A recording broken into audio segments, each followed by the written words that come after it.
Train में सफर के दौरान आप ट्रेन के छत पर इस तरह एक जालीनुमा आकृति देखे होंगे।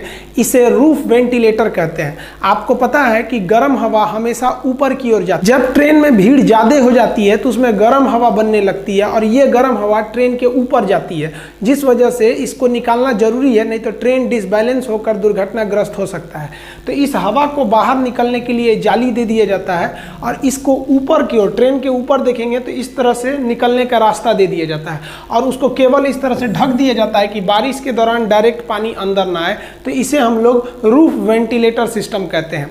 आप एक और चीज देखे होंगे कि ट्रेन के पंखे या बल्ब आपके घर में बिजली से नहीं चल सकते हैं। इसका सबसे बड़ा रीजन क्या है कि पहले लोग ट्रेन की लाइट पंखे चोरी करके लेके चले जाते थे, तो रेलवे ने दिमाग लगाया। रेलवे ने कहा कि लोगों को घर में या तो 220 वोल्ट की एसी करंट रहती है और लाइट कट जाती है तो लोग डीसी चलाते हैं। तो डीसी अमूमन 12 वोल्ट का रहता है, मीडियम लेवल की कोई भी मशीन 24 वोल्ट की बड़ी चीजें रहती हैं और 5 वोल्ट के छोटे छोटे खिलौने वगैरह रहते हैं।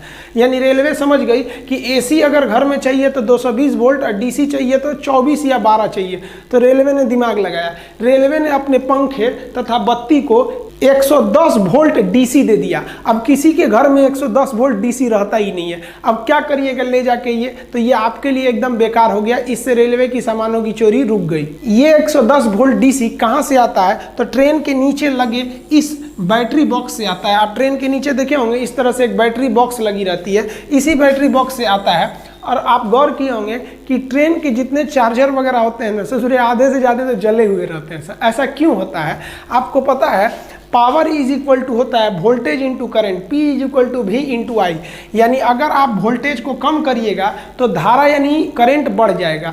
अब ट्रेन में 110 वोल्ट रहता है और घर में 220 वोल्ट, यानी ट्रेन का वोल्टेज कम है। तो वोल्टेज कम होने से उसमें धारा बढ़ जाती है, इस वजह से तार के जलने की समस्या ज़्यादा बढ़ जाती है। इसलिए आप देखेंगे ट्रेनों में लिखा रहता है कि रात 10 बजे से सुबह 6 बजे तक मोबाइल इत्यादि को चार्ज में न लगाएं। ऐसा इसलिए लिखा जाता है कि चार्ज में लगाकर आप सो गए हैं तो ज़्यादा देर तक उसमें सप्लाई रहेगी तो बहुत ज़्यादा धारा जाने से उसमें आग लग सकता है।